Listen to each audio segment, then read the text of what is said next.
Good evening, I'm Jim Lara. On the NewsHour this Tuesday with our NewsHour team, the lead story is the president's signing of the landmark stimulus bill. That's followed by the latest on an auto industry recovery plan and the other news of the day.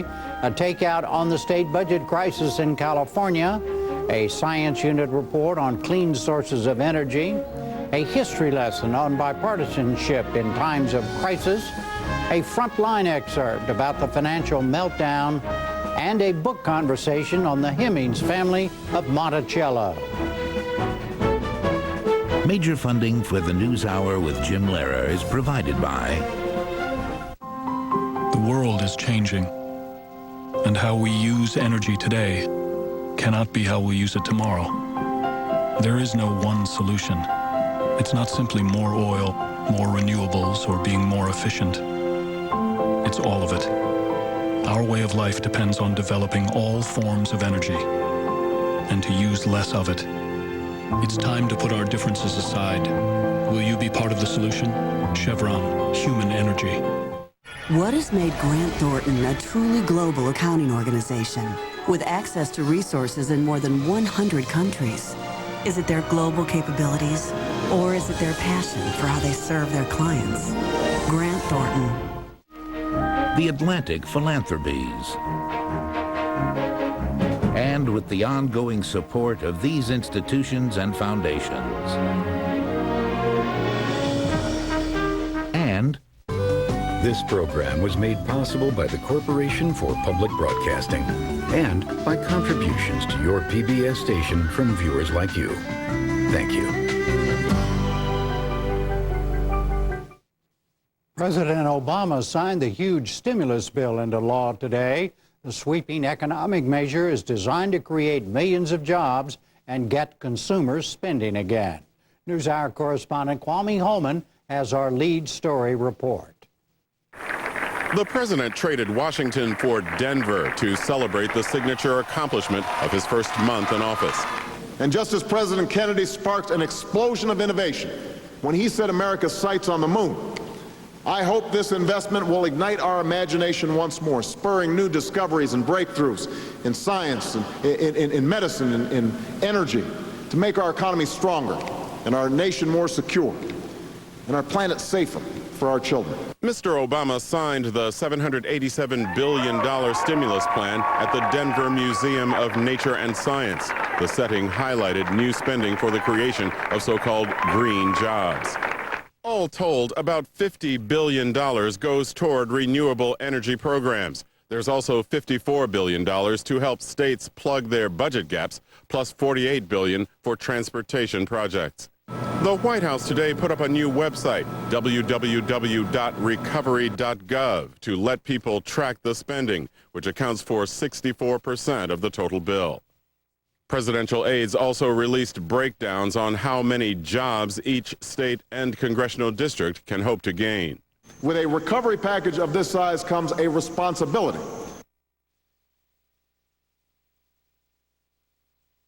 The President of the United States wants to see a strong and vibrant auto industry that's employing tens of thousands of hardworking Americans and building the cars of tomorrow for Americans right here. That's what this president wants to see.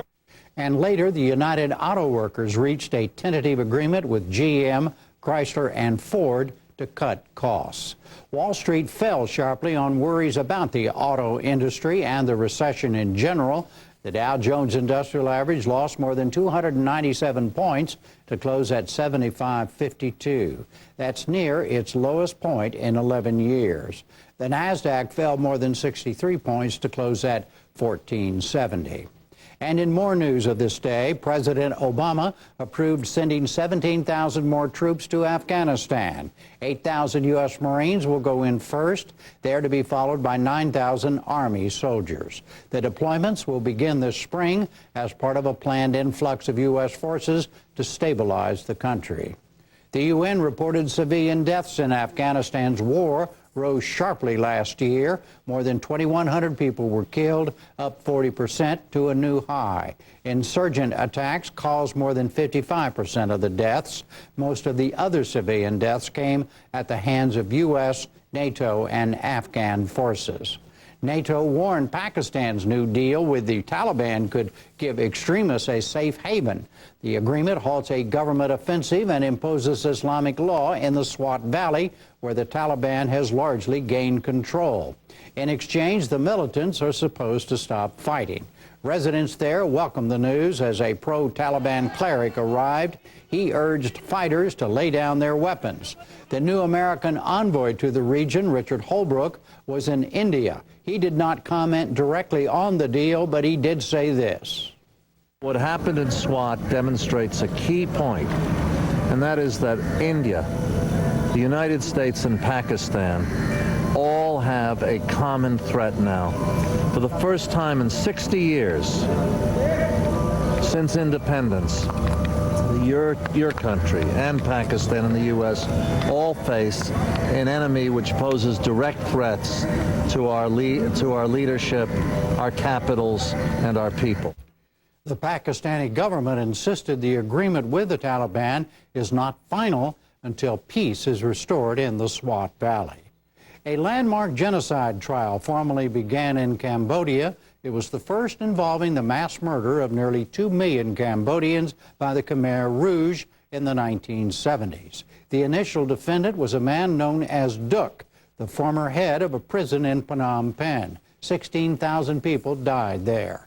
In all, 5 Khmer Rouge members will face the tribunal. They were driven from power in 1979. Back in this country, federal regulators charged Texas financier Alan Stanford and 3 of his companies with a massive fraud. It involved a program of certificates of deposit worth $8 billion. The charges in federal court in Dallas said Stanford fabricated high rates of return to prey on investors. The furor over Illinois Democratic Senator Roland Burris took a new turn. Last night, he told reporters he did try to help raise campaign funds for Governor Rod Blagojevich. That was before the governor appointed him to the Senate. That comment appeared to contradict earlier statements by Burris, but he defended himself in Peoria, Illinois. There were never any inappropriate conversation between me and anyone else, and I will answer any and all questions. Welcomed the news as a pro-Taliban cleric arrived. He urged fighters to lay down their weapons. The new American envoy to the region, Richard Holbrooke, was in India. He did not comment directly on the deal, but he did say this. What happened in Swat demonstrates a key point, and that is that India, the United States, and Pakistan all have a common threat now. For the first time in 60 years since independence, your country and Pakistan and the U.S. all face an enemy which poses direct threats to our leadership, our capitals, and our people. The Pakistani government insisted the agreement with the Taliban is not final until peace is restored in the Swat Valley. A landmark genocide trial formally began in Cambodia. It was the first involving the mass murder of nearly 2 million Cambodians by the Khmer Rouge in the 1970s. The initial defendant was a man known as Duk, the former head of a prison in Phnom Penh. 16,000 people died there. In all, 5 Khmer Rouge members will face the tribunal. They were driven from power in 1979. Back in this country, federal regulators charged Texas financier Alan Stanford and 3 of his companies with a massive fraud. It involved a program of certificates of deposit worth $8 billion. The charges in federal court in Dallas said Stanford fabricated high rates of return to prey on investors. The furor over Illinois Democratic Senator Roland Burris took a new turn. Last night, he told reporters he did try to help raise campaign funds for Governor Rod Blagojevich. That was before the governor appointed him to the Senate. That comment appeared to contradict earlier statements by Burris, but he defended himself in Peoria, Illinois. There were never any inappropriate conversation between me and anyone else. And I will answer any and all questions to get that point across, to keep my faith with the citizens of Illinois. We are working on a concise document that will be provided to the public later this week. The governor was removed from office last month for allegedly trying to sell the Senate appointment.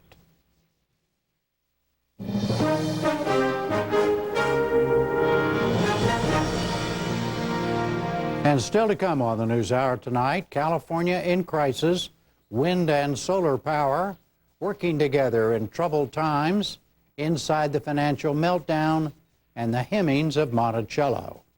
Gwen Eiffel has our California story. As the federal government struggles to turn the national economy around, state governments are dealing with the consequences of the slide up close. 43 states reported budget gaps totaling $47.4 billion in January. And nowhere has the rubber hit the road with more force than in California, where lawmakers are struggling to make up a 2-year, $41 billion projected deficit in the Golden State alone.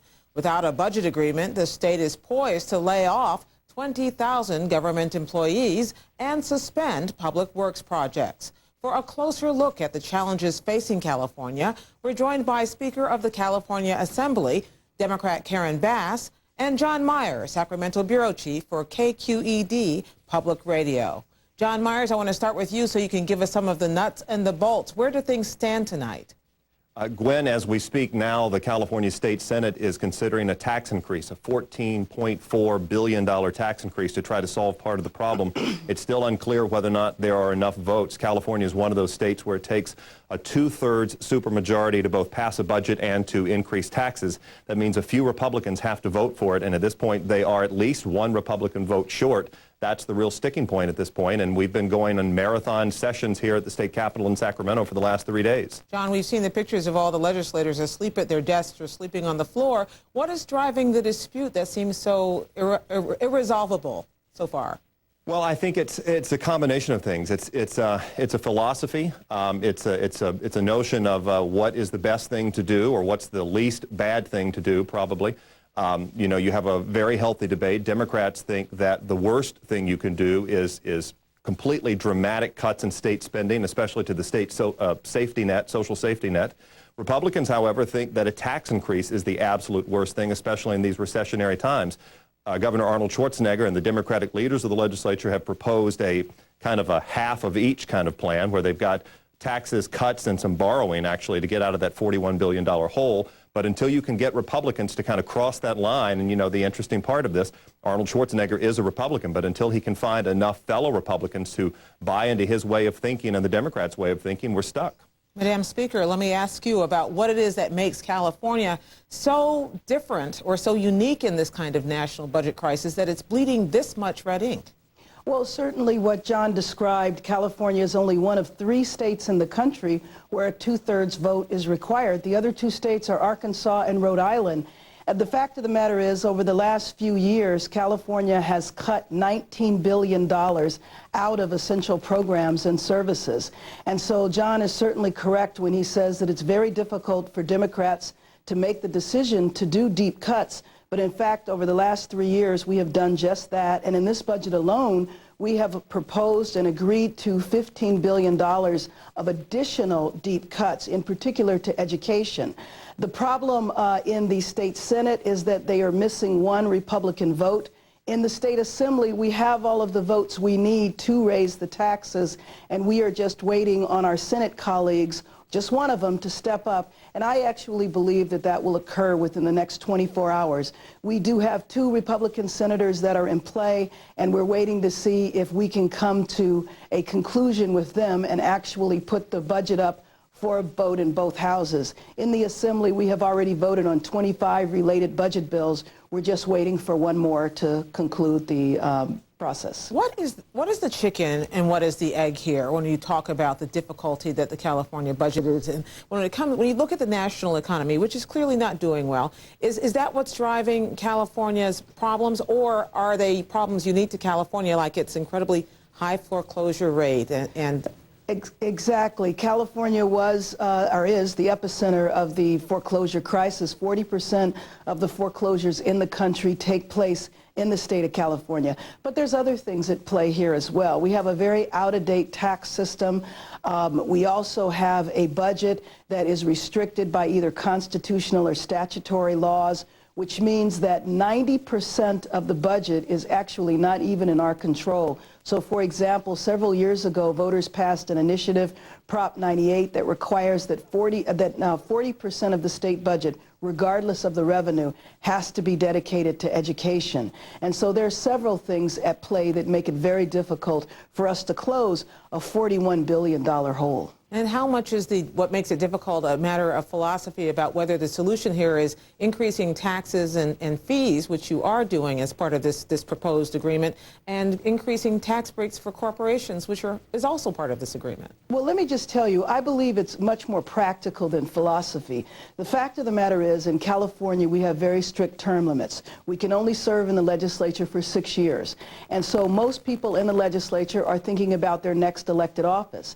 And because of the rigidity within the Republican Party, they believe, or they actually enforce, that if a Republican legislator ever votes for taxes, that person will never win again. And there are many lobbyists around Sacramento today who will tell you that they were former legislators, but they were thrown out of office by their own party when they voted for taxes. So above and beyond philosophy, it's a concern about a political future, and in my opinion, with the state of California poised to go over a cliff, that's just absolutely unacceptable. We cannot think about our political careers. We cannot think about our philosophy. We have to do what is right for the state of California. For an example, I ran for office so I could come up and protect and expand the programs that I'm actually voting on slashing. We have to step up and do, and it's shared pain, as President Obama said when he was being sworn in as our next president. But if I may ask, what difference would it make if you came up with an agreement tonight? You've already started furloughing state employees. You sent out layoff notices today to 20,000 state employees. DMV, Department of Motor Vehicles offices have been closed, projects have been stopped and can't be started so easily. Hasn't the damage already been done? No, well, absolutely the damage has been done, but we can certainly prevent any further damage. So, for example, you mentioned the layoff notices. If we get a vote on the budget tonight, those notices won't go out. Tomorrow, we are posed to stop over 200 more construction projects. If we get a vote on the budget tonight, those projects will continue to move forward. So it's absolutely correct to say damage has been done, but we can absolutely stop the state from going off a cliff today if one Republican senator steps up and agrees to vote for the budget. And I'm actually confident that that will occur within the next 24 to 48 hours. We saw today where President Obama signed that $787 billion stimulus bill. Some of the money is going to the states. Does that have any effect on your plight? Well, I will tell you, we are really looking forward to that money. But no, we were concerned about closing this $41 billion gap now. Now, the impact of the federal money, we anticipate that revenues will continue to decline. So when the tax receipts come in the month of April and May, we expect for there to be a new gap that opens up in our budget. And so what we are very hopeful about is that the economic stimulus that comes to the state of California will prevent us 2 months down the line from making even deeper cuts. As I mentioned, the budget that we're voting on today really has about $15 billion in additional cuts. We don't want to cut any more. John Myers, you've been following this very closely. How much of what the Speaker says is likely to happen, say, within the next 24 hours, and how much of this is really about one vote and how much of this is about more? Well, it'll be interesting to see. Certainly, I defer to the Speaker. She controls much more than I do as an observer of the process. But I would merely say that I do think it comes down to a one-vote kind of philosophy at this point. We've seen in the last 3 or 4 days to get these final votes on this budget a whole lot of political horse trading. You've got several lawmakers who had to have additional things in this budget package to get their votes, maybe more money for education in their district, some other kinds of factors. This final outstanding vote could demand some kind of government reform package that Republican lawmakers talking about. So we really are kind of in a traditional political process with that. But I would just say, you know, California's problems really seem to kind of be on two fronts. The tremendous revenue decreases because of the economy right now really took a whack at California's tax revenues. But California has had a systemic imbalance for years between what it brings in revenues and what it spends in state government. That systemic imbalance got a little bit smaller a few years ago, but you know, even when other states were having good times in the last few years and the economy seemed to be doing pretty well and they were socking the money away for a rainy day, California really wasn't doing that. We were borrowing and we were doing all kinds of little accounting gimmicks. And so this is a twofold problem. This is a real economic problem and this is a systemic problem in California government. How much of this is a test, political and otherwise, for Governor Schwarzenegger? I think Governor Schwarzenegger has his work cut out for them. It's fascinating to watch him through this process, and actually over the last several years since he's been in office. You know, he is somewhat much more of a pragmatic Republican than I think some of the Republicans in the state legislature. They tend to be more conservative than he does.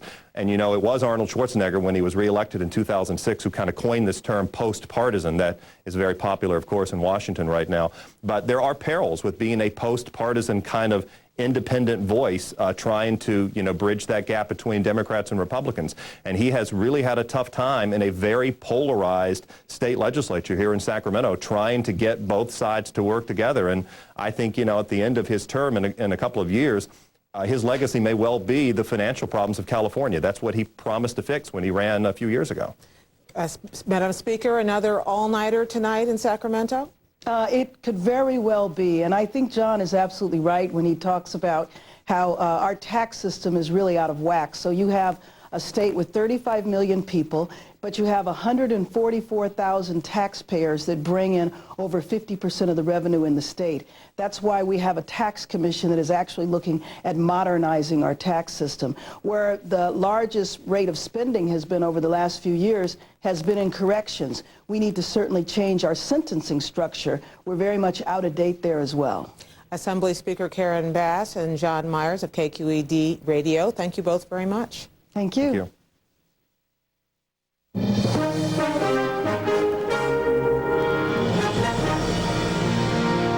Now, more about the renewable energy programs President Obama highlighted today in Denver.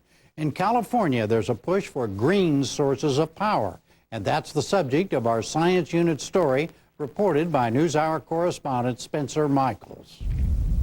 In what is still cattle country an hour's drive east of San Francisco, turbines turn slowly but powerfully in the winter wind, producing carbon-free electricity using no gas or coal.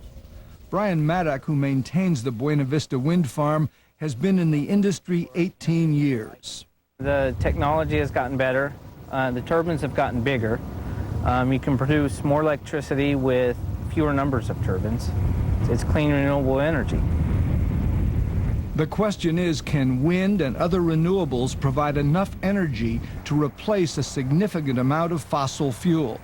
That's a dilemma facing utilities nationwide, including Northern California's Pacific Gas and Electric, which provides energy to 15 million customers.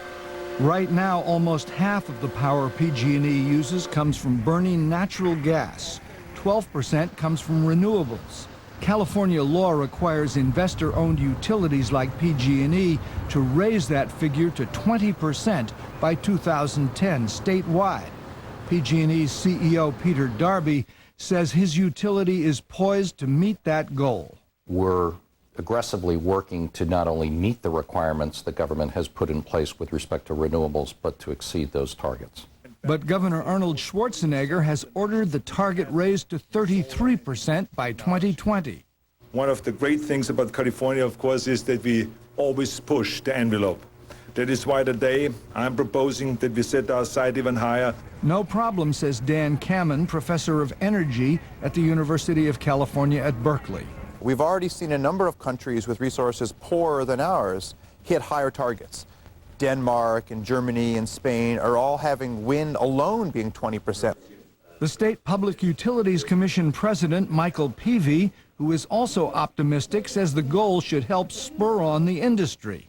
Those mandates for renewable energy are to stimulate the growth of the solar and wind and geothermal industries and to reduce greenhouse gases. Those renewable energy projects reduce our dependency on coal or on nuclear or on oil.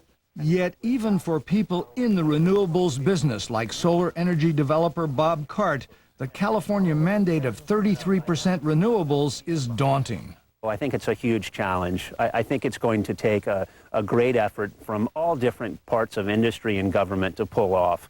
The grid that we need is not in place. The technologies are not in place. We need a lot of people to really push hard to pull that off.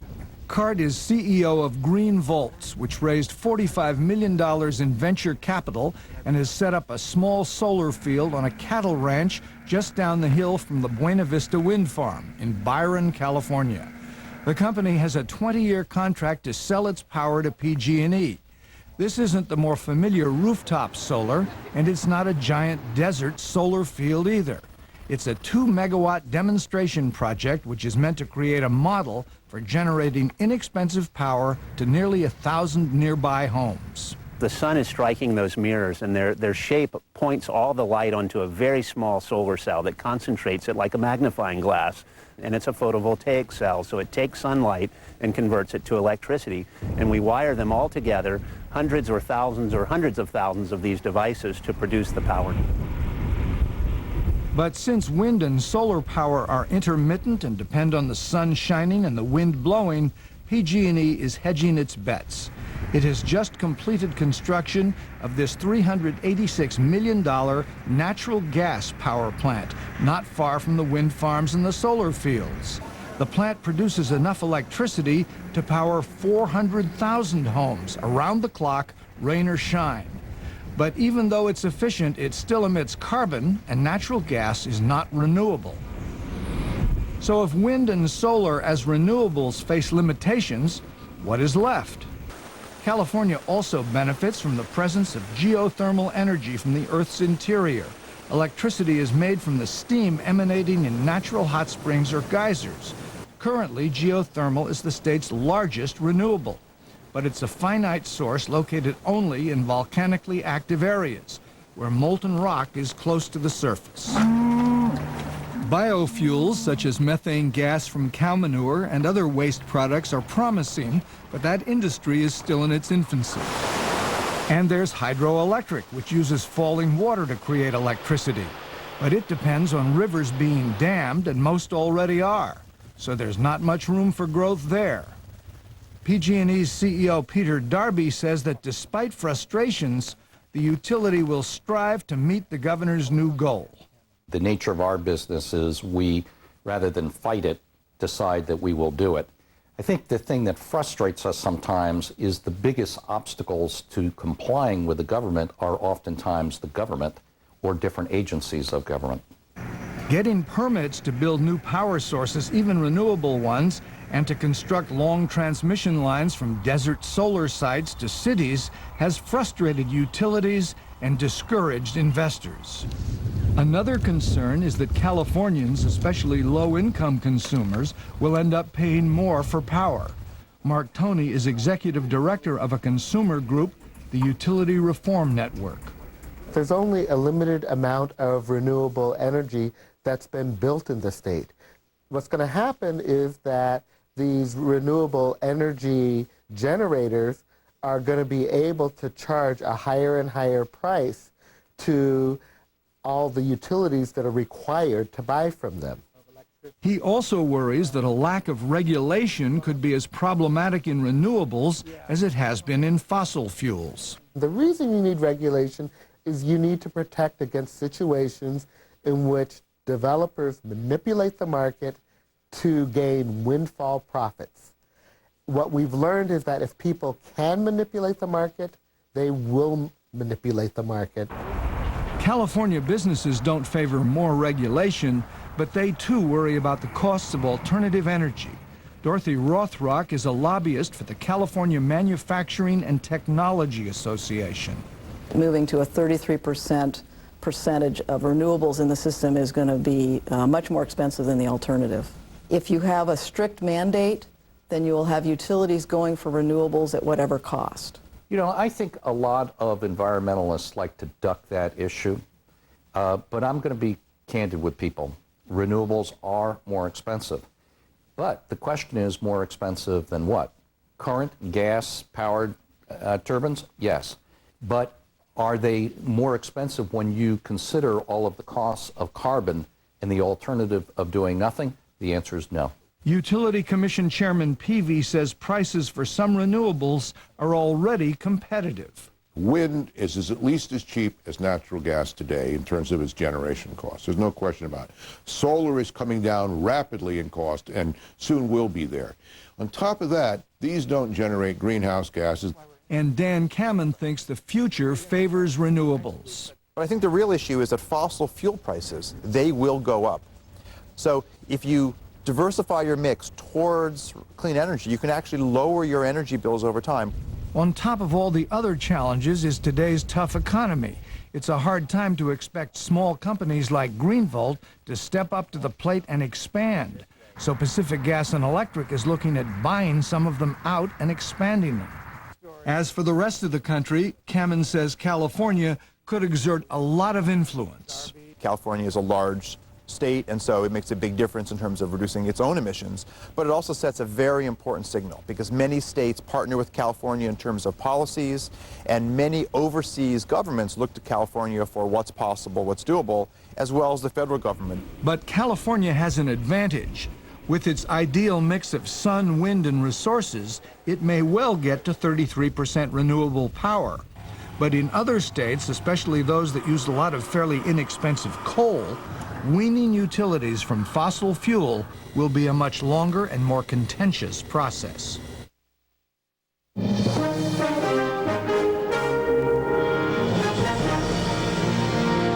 Next tonight, reaching political consensus during times of crisis. And to Margaret Warner.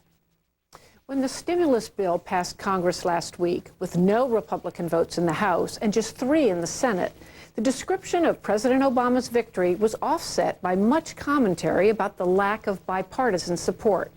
But what does history say about a president's ability to get bipartisan votes at momentous times like this?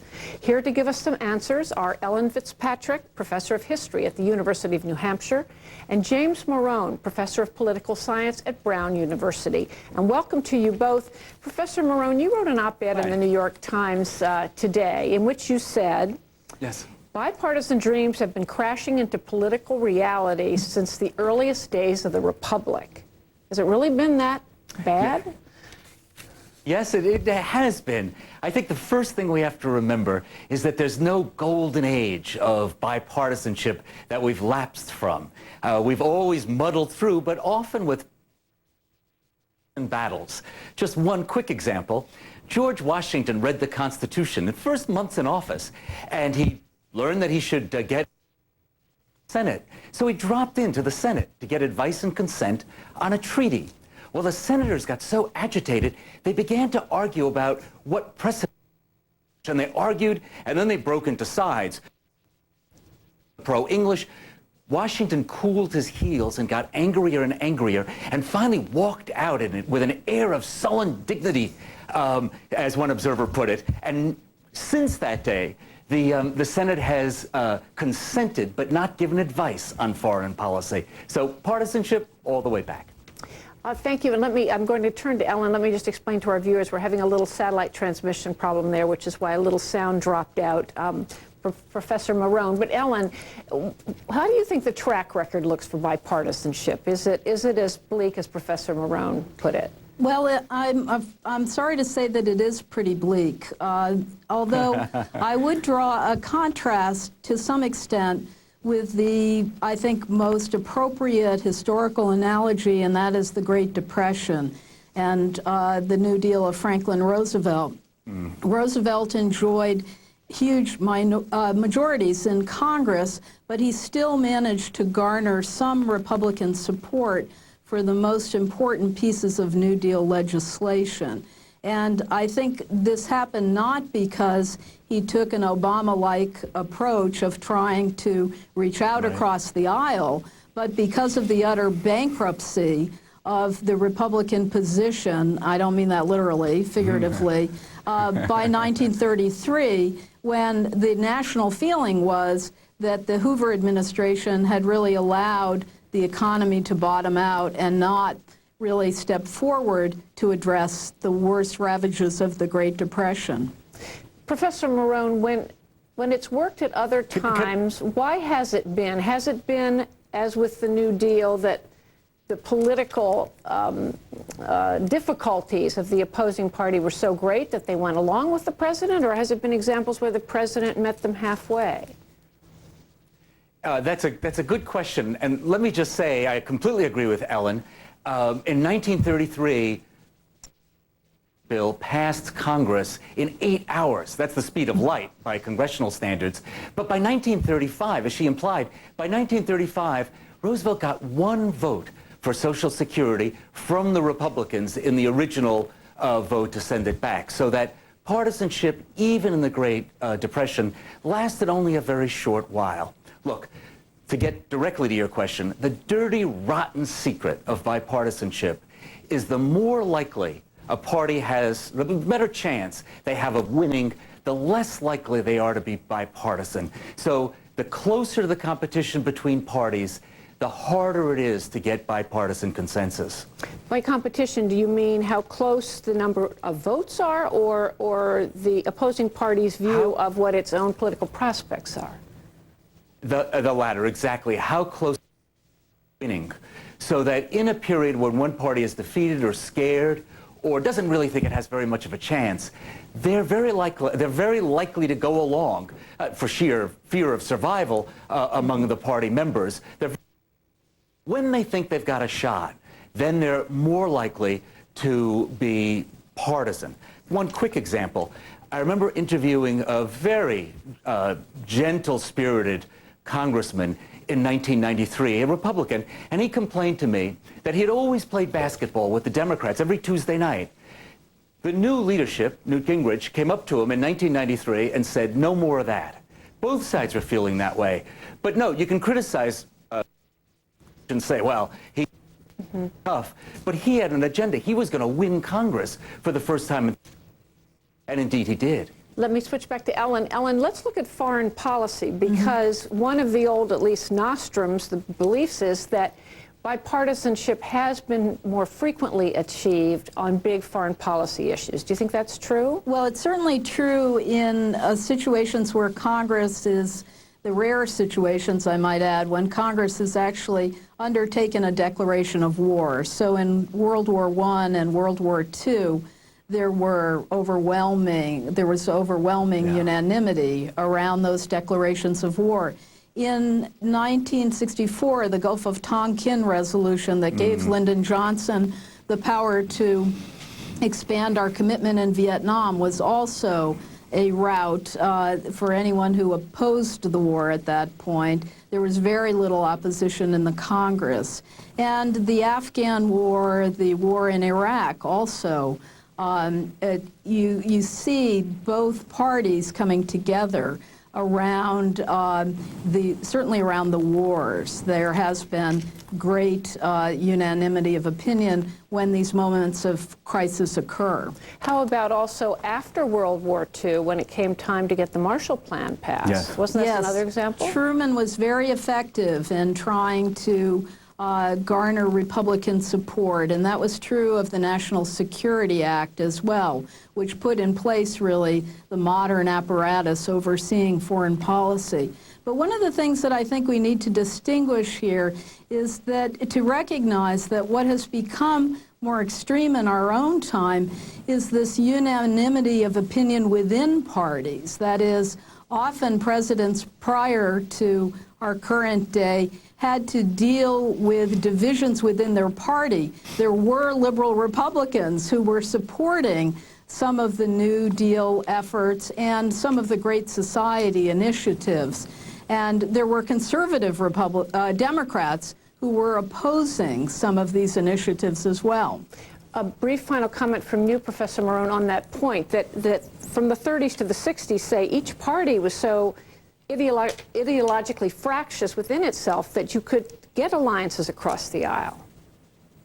Yes, that's absolutely true. If you think of the Democrats, they were divided between Southern Democrats, who believed in segregation, and Northern liberals. So it was a very fractured party in that period. There's another thing that adds to the same effect. Not only do we have parties that are more ideologically similar within themselves, but the institutions themselves don't have the same glue that they used to have.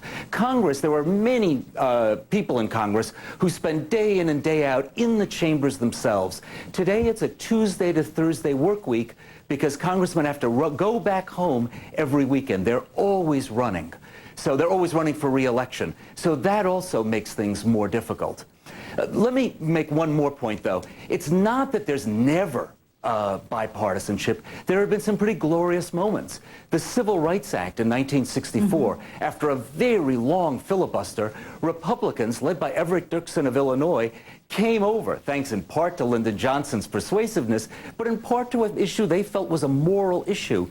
They came over, joined the Democrats, and joined the Northern Democrats, and broke that filibuster. So there's an actually quite glorious moment, a moral moment, in American politics in the middle of the 1960s that were a very partisan era. It led Lyndon Johnson, however, to observe that he thought the Democratic Party had probably lost the South from that moment forward. And I'm afraid we're losing our time, but James Marone and Ellen Fitzpatrick, thank you both very much. Thank you, Margaret. Thank you, Margaret. Bye-bye.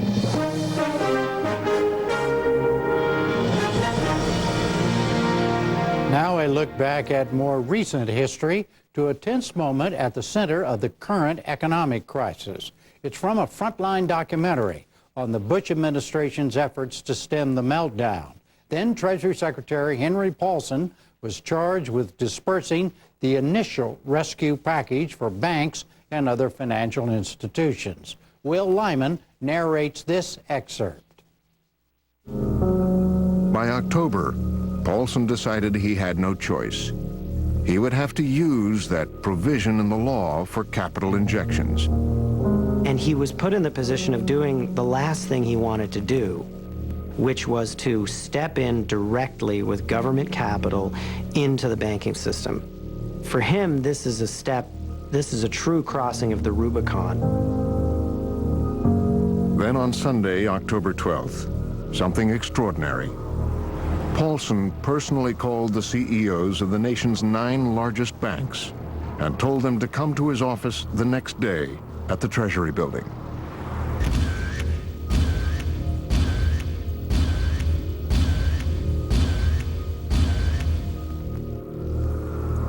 Sheila Bair from the FDIC was there. The meeting was at Treasury. Treasury was being pretty, holding it close as to what they wanted to talk about at the meeting. They were all just summoned, show up, and I'm not sure any of them had any idea of what was to come. The 9 CEOs sat in alphabetical order across the table from Paulson and Bernanke. You have Wells Fargo all the way at the end, and you have Bank of America more towards another end. And you have basically the icons of Wall Street who are showing up. Paulson said the entire banking system was in deep trouble. That has to have been an extraordinary moment and a difficult moment for Paulson as well. You can only imagine how it must have felt to sit across a table from not only the man who replaced you at Goldman Sachs, but most of the guys that you competed against in your professional career. It was serious, it was somber, and the government did most of the talking.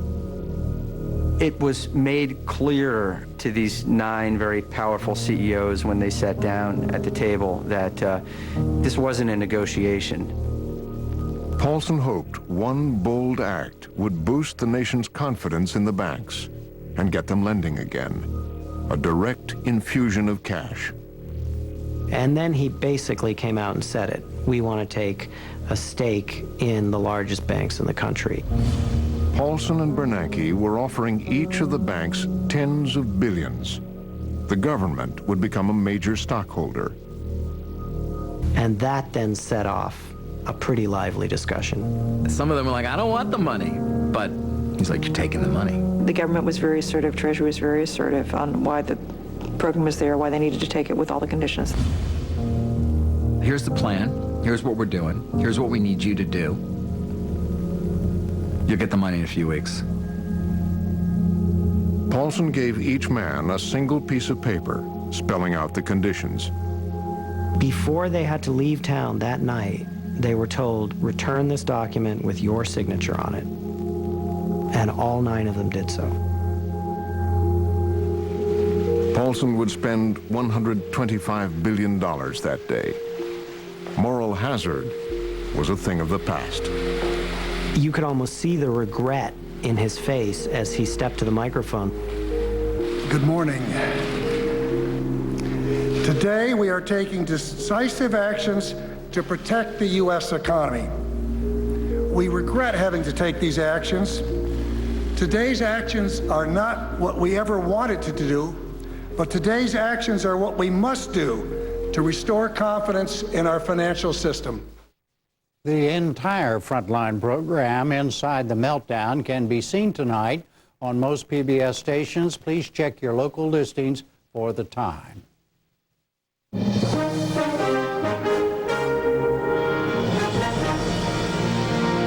And finally tonight, an award-winning book on the Hemings of Monticello. Jeffrey Brown has our conversation. He is one of the most important figures in American history, and it is one of the most famous addresses in the early history of the country. But in recent years, we've learned much more about Thomas Jefferson and life at Monticello, particularly his relationship with a woman he owned, Sally Hemings, and the interrelated lives of slave owners and slaves. Annette Gordon-Reed first wrote about this in 1997. Now she's expanded her research and historic reach in a book called The Hemings of Monticello, An American Family, which won the 2008 National Book Award for nonfiction.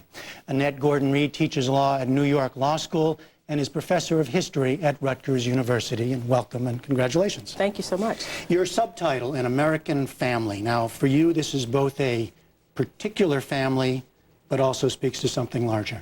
Well, it talks about the beginnings of slavery, the beginning of African Americans and European Americans' life in America, which extends the United States, but back before the United States was actually a country.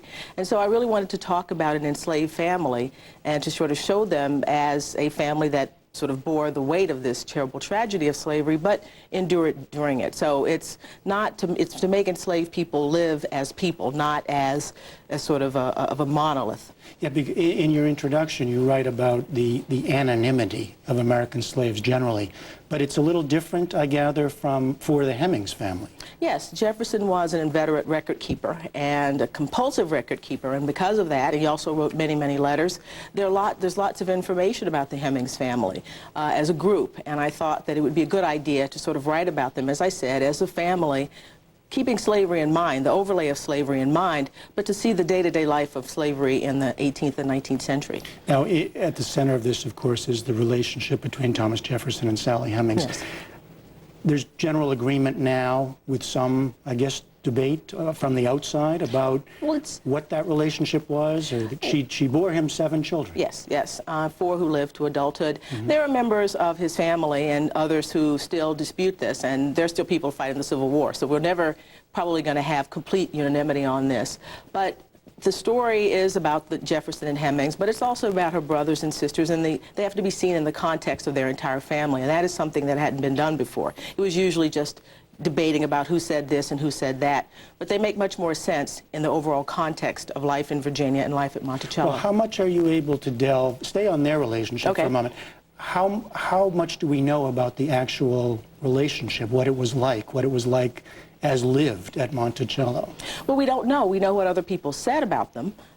We know from Jefferson's records what he wrote, the sort of mundane things about Sally Hemings when they're in France, so forth, paying her, when he pays her salary, buys her clothes, things like that. But there's no back and forth in the form of letters or anything like that. So what we know is what their son said about them, what their neighbors said about them, that she lived a life at Monticello that was substantially different from other enslaved people there, enslaved women there in particular, looked after her children, kept Jefferson's rooms, sewed for the family, and that was pretty much it. So it's really outsiders' view of her and him, as a matter of fact, as regards the two of them. So it's really, as I said, an outsider's view. It's not them talking about one another.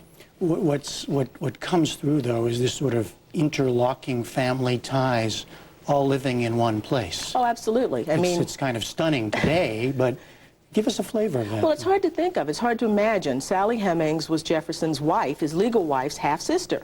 They had the same father, John Wales. So right off the bat, you have this family that comes to Monticello that has this family relationship to Jefferson.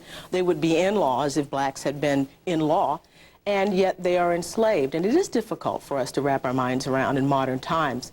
Owning your half-sister, owning your son, owning people who are your blood relatives. That's so far from what we think of today, but that's what life in the South was like. And then, but all living in this one place, interacting during the day, no doubt. Exactly. The Hemings family, when Martha marries Thomas Jefferson, she brings her brothers and sisters and their mother to Monticello, and they are sort of installed as the house slaves, the people who are the personal attendants to Jefferson and his wife. So it's this very, very odd, almost unfathomable situation. As you said, your story goes well beyond Sally. It's 3 generations. Yes, it starts with her mother, Elizabeth. Yes. Who's quite an interesting figure Elizabeth, herself. She was the daughter of an English ship captain and a woman whom we believe was African. And she was born in 1735.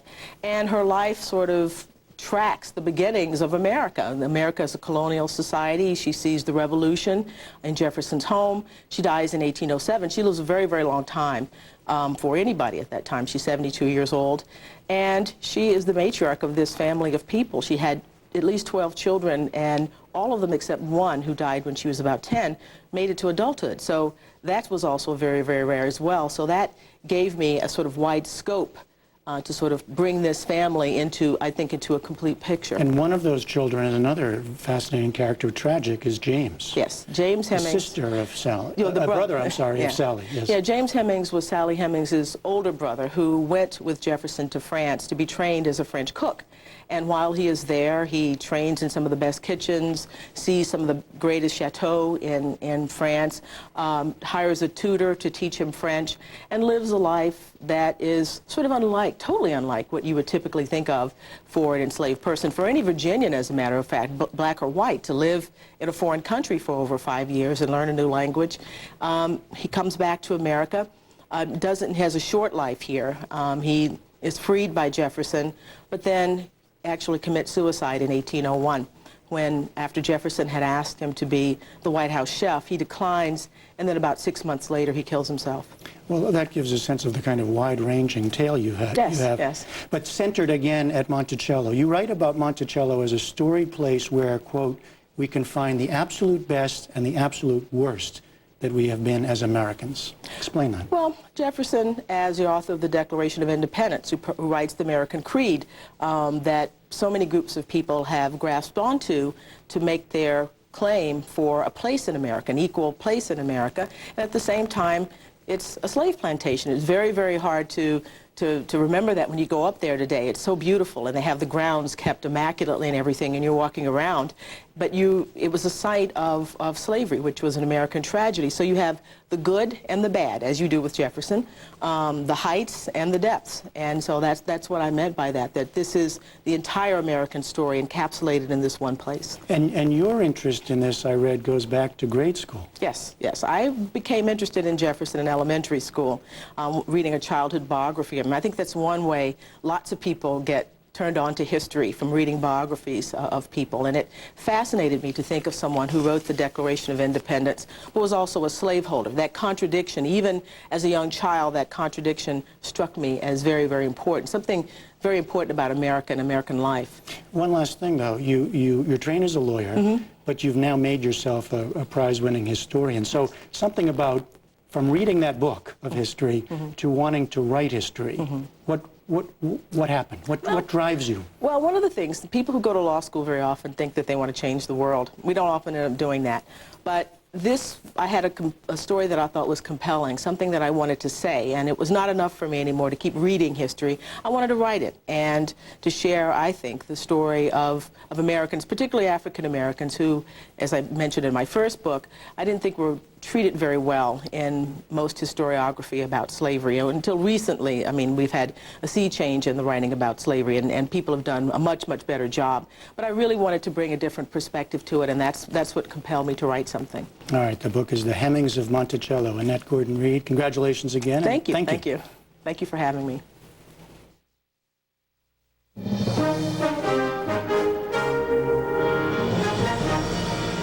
And again, the major developments of this day. General Motors announced this.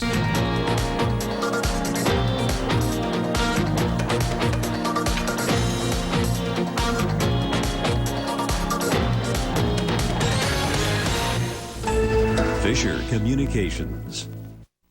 If you're shopping for a car, you should know that Toyota has been rated the best overall value by IntelliChoice.com. That's because Toyota quality saves money. Visit your Toyota dealer right now and get $4,000 cash back on the rugged Tundra or the 8-passenger Sequoia. Or come in today and choose $2,000 cash back on the popular 2008 Highlander. See your Toyota dealer now to start saving now. Toyota, a smart way to keep moving forward. And now, hot off the grill with Izzy's Chef Marco. Hey, glad to see you. Step right up and try this gorgeous sirloin. I've seen prime rib never look this good, even in its prime. Applewood smoked, specially seasoned, and finished to your taste over an open flame. Just doesn't get any better. Wait, I'm lying. It does. If you have it with my delicious lemon dill salmon, served cedar plank style, or you guessed it, flame finished on the grill. Sirloin and salmon, great together at Izzy's, where we're now serving more than ever before. I kid you not. Have you been putting off home projects? Did the Arctic blast take its toll on your yard? Well, now is the time to get those projects done on your terms at the Spring Home and Garden Show. Save big on remodeling, landscaping, decorating, and repairs. For 5 days only, hundreds of vendors are ready to offer huge discounts like never before. Plus, enter to win a house in the Adair Homes Build a Dream Sweepstakes. The Portland Spring Home and Garden Show starts tomorrow at the Expo Center. Introducing the People Want It Now event, because the people want a great lease and they want more. The people want to go green. And go fast. The people want to be carefree about maintenance. Am I high maintenance? Nah. The people want to go further on every tank. The people want to go potty now. The People Want It Now event, happening now. For a limited time, lease a 2009 Jetta, Rabbit, or New Beetle for only $199 a month. Legendary Volkswagen value. It's what the people want. From your desktop to your laptop, from your home to where you want to be, it's time to get unlimited.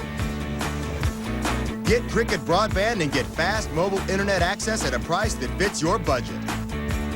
Call 1-800-718-8715 now or hurry into a Cricket store today to get in on this great deal. For just $40 a month, you get unlimited wireless broadband 24/7. And thanks to our all-digital 3G network, it's super fast. Call 1-800-718-8715 now. There's no contracts to sign.